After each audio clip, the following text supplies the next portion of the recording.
Halo Sana, hari ini kita akan membuat lontong goyang. Jadi Sana, bahan-bahan yang dibutuhkan adalah 2 gelas beras. Untuk takaran airnya 1:4. Karena beras kita 2 gelas, jadi airnya kurang lebih 8 gelas dun Sana. Sekarang Sana ada rendam beras yang telah dicuci bersih selama kurang lebih 3 jam.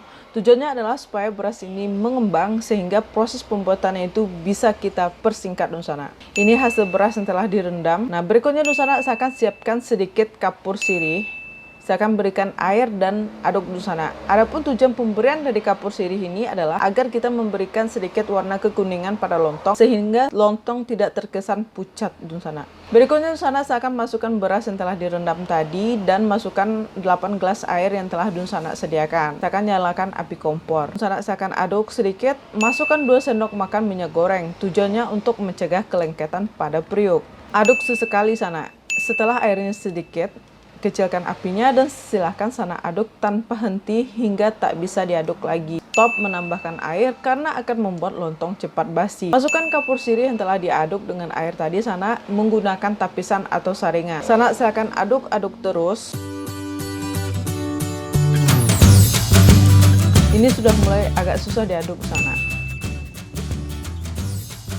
Ini hasilnya dan kita siap pindahkan ke wadah yang sudah Sana sediakan. Ini kita mulai pindahkan ke tempatnya Sana.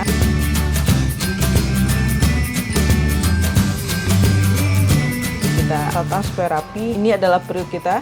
Sana bisa melihat ini tingkat kelengketannya sangat tipis sekali Sana sehingga lebih mudah untuk dibersihkan. Dan ini ada 2 perbandingan hasil Sana. Jadi yang sebelah kiri itu kita oleskan bagian atasnya dengan minyak goreng, sementara sebelah kanan tidak kita oleskan bagian atasnya dengan minyak goreng. Pada saat kita selesai memindahkan lontong ke tempat itu langsung dioles bagian atasnya supaya licin seperti yang di sebelah kiri sana.